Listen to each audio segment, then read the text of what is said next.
service expressed both to her directly and to the airline.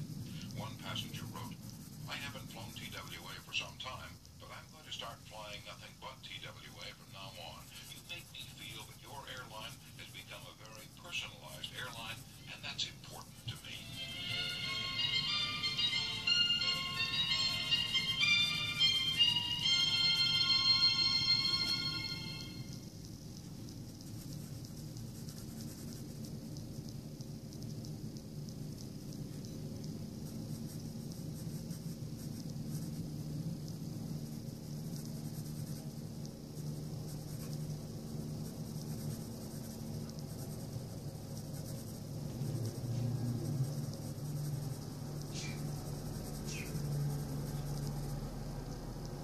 People are so proud of their names that they strive to perpetuate them at any cost.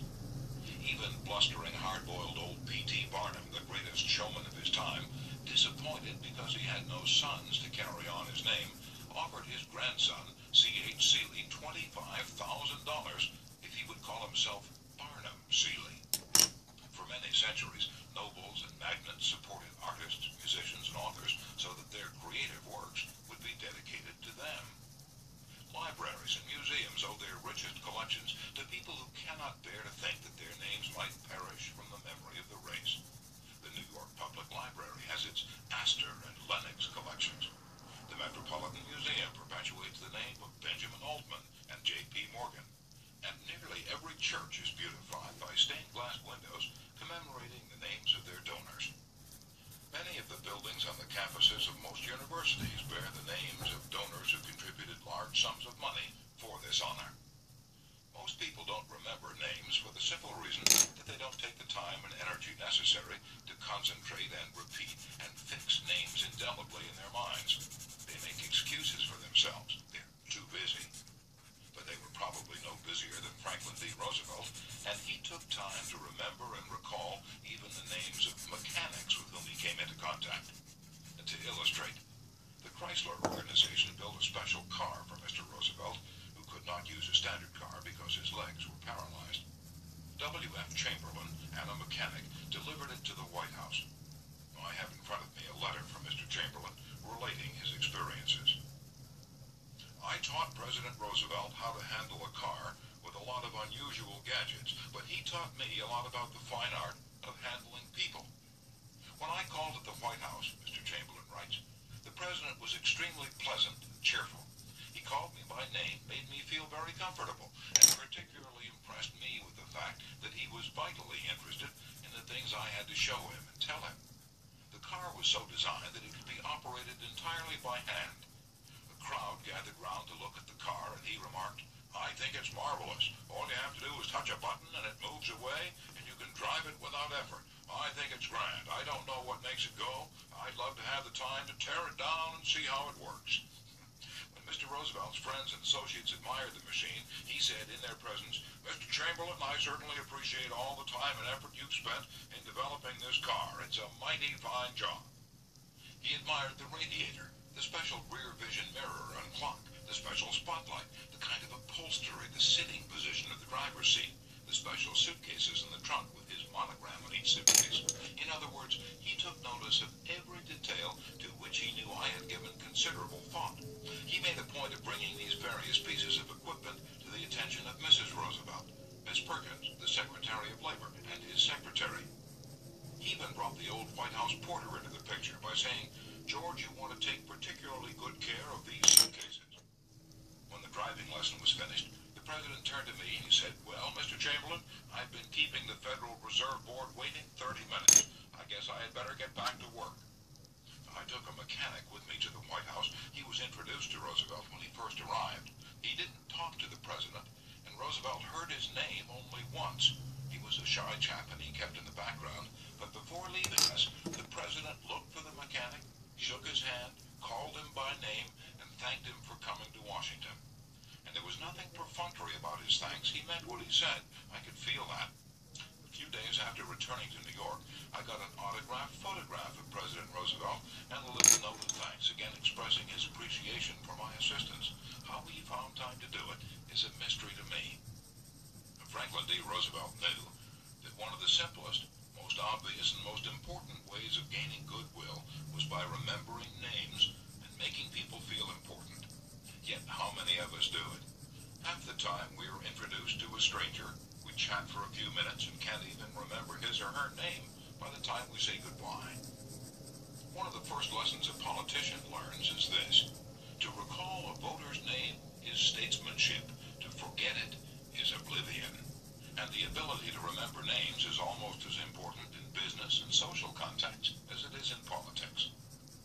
Napoleon III, Emperor of France and nephew of the great Napoleon, boasted that in spite of all his royal duties, he could remember the name of every person he met. His technique? Simple. If he didn't hear the name distinctly, he said, "So sorry, I didn't get the name clearly." And then if it was an unusual name, he would say, "How is it spelled?" During the conversation, he took the trouble to repeat the name several times and tried to associate it in his mind with the person's features, expression, and general appearance. If the person was someone of importance, Napoleon went to even further pains. As soon as His Royal Highness was alone, he wrote the name down on a piece of paper, looked at it, concentrated on it, fixed it securely in his mind, and then he tore up the paper. In this way, he gained an eye impression of the name as well as an ear impression. All this takes time, but good manners, said Emerson, are made up of petty sacrifices. The importance of remembering and using names is not just the prerogative of kings and corporate executives. It works for all of us. Ken Nottingham, an employee of General Motors in Indiana, usually had lunch at the company cafeteria. He noticed that the woman who worked behind the counter always had a scowl on her face. She had been making sandwiches for about 2 hours, and I was just another sandwich to her. I told her what I wanted. She weighed out the ham on a little scale, and then she gave me 1 leaf of lettuce, a few potato chips, and handed them to me. The next day I went through the same line, same woman, same scowl. The only difference was I noticed her name tag. I smiled. I said, "Hello, Eunice," and I told her what I wanted. Well, she forgot the scale, piled on the ham, gave me 3 leaves of lettuce, and heaped on the potato chips until they fell off the plate. We should be aware of the magic contained in a name and realize this single item is wholly and completely owned by the person with whom we are dealing and nobody else. The name sets the individual apart. It makes him or her unique among all others. The information we are imparting or the request we are making takes on a special importance when we approach the situation with the name of the individual. From the waitress to the senior executive, the name will work magic as we deal with others. Principle 3. Remember that a person's name is to that person the sweetest and most important sound in any language. Chapter 4. An easy way to become a good conversationalist. Some time ago, I attended a bridge party. I don't play bridge, and there was a woman there who didn't play bridge either.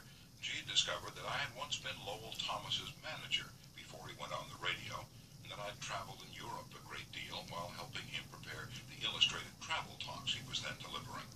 So she said, "Oh, Mr. Carnegie, I do want you to tell me about all the wonderful places you visited and the sights you've seen." As we sat down on the sofa, she remarked that she and her husband had recently returned from a trip to Africa. "Africa?" I exclaimed. "How interesting. I've always wanted to see Africa, but I never got there except for a 24-hour stay once in Algiers. Tell me, did you visit the big game country, yes? How fortunate. I envy you. Do tell me about Africa." And that kept her talking for 45 minutes. She never again asked me where I had been or what I'd seen. She didn't want to hear me talk about my travels. All she wanted was an interested listener, so she could expand her ego and tell about where she had been. Was she unusual? No, many people are like that. For example, I met a distinguished botanist at a dinner party given by a New York book publisher. I'd never talked with a botanist before, and I found it fascinating. I literally sat on the edge of my chair and listened while he spoke of exotic plants and experiments in developing new forms of plant life and indoor gardens, and even told me astonishing facts about the humble potato. I had a small indoor garden of my own, and he was good enough to tell me how to solve some of my problems. As I said, we were at a dinner party. There must have been a dozen other guests. guests, but I violated all of the canons of courtesy, ignored everyone else, and talked for hours to the botanist. Midnight came. I said goodnight to everyone and departed. The botanist then turned to our host and paid me several flattering compliments. I was most stimulating. I was this and I was that. And he ended by saying I was a most interesting conversationalist. An interesting conversationalist? Why, I had said hardly anything at all. I couldn't have said anything if I'd wanted to without changing the subject, for I didn't know any more about botany than I knew about the anatomy of a penguin. But I had done this. I had listened intently. I had listened because I was genuinely interested, and he felt it. Naturally, that pleased him. That kind of listening is one of the highest compliments we can pay anyone. Few human beings, wrote Jack Woodford in Strangers in Love, few human beings are proof against the implied flattery of rapt attention. I went even further than giving him rapt attention. I was hearty in my approbation and lavish in my praise. I told him that I had been immensely entertained and instructed, and I had. I told him I wished I had his knowledge, and I did. I told him that I should love to wander the fields with him, and I have. I told him I must see him again, and I did. And so I had him thinking of me as a good conversationalist, when in reality I had been merely a good listener, and had encouraged him to talk. What is the secret, the mystery of a successful business interview? Well, according to former Harvard President Charles W. Eliot, there is no mystery about successful business intercourse. Exclusive attention to the person who is speaking to you is very important. Nothing else is so flattering as that. Eliot himself was a past master of the art of listening. Henry James, one of America's first great novelists, recalled, Dr. Eliot's listening was not mere silence, but a form of activity, sitting very erect on the end of his spine, with hands joined in his lap, making no movement, except that he revolved his thumbs around each other, faster or slower. He faced his interlocutor and seemed to be hearing with his eyes as well as his ears. He listened with his mind, and attentively considered what you had to say while you said it. At the end of an interview, the person who had talked to him felt that he had had his say. Self-evident, isn't it? You don't have to study for 4 years at Harvard to discover that. Yet I know, and you know, department store owners who will rent expensive space, buy their goods economically, dress their windows appealingly, spend thousands of dollars in advertising, and then hire clerks who haven't the sense to be good listeners. Clerks who interrupt customers, contradict them, irritate them, and all but drive them from the store. A department store in Chicago almost lost a regular customer who spent several $1,000s each year in that store because a sales clerk wouldn't listen.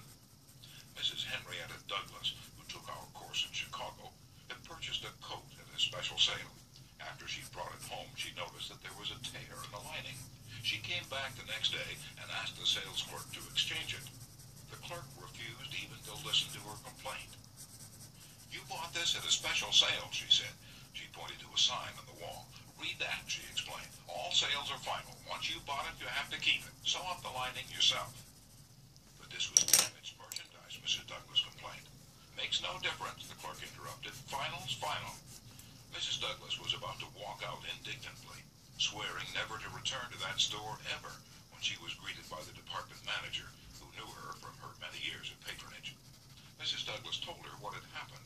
The manager listened attentively to the whole story, examined the coat, and then said, the special sales are final, so we can dispose of merchandise at the end of the season, but this no-return policy does not apply to damaged goods. We will certainly repair or replace the lining, or if you prefer, give you your money back. What a difference in treatment. If that manager had not come along and listened to the customer, a long-term patron of that store could have been lost forever. Listening is just as important in one's home life as in the world of business. Millie Esposito of Croton-on-Hudson, New York, made it her business to listen carefully when one of her children wanted to speak with her. One evening, she was sitting in the kitchen with her son, Robert, and after a brief discussion of something that was on his mind, Robert said, Mom, I know that you love me very much. Mrs. Esposito was touched and said, Of course I love you very much. Did you doubt it? Robert responded, No, but I really know you love me, because whenever I want to talk to you about something, you stop whatever you're doing and listen to me. The chronic kicker, even the most violent critic, will frequently soften and be subdued in the presence of a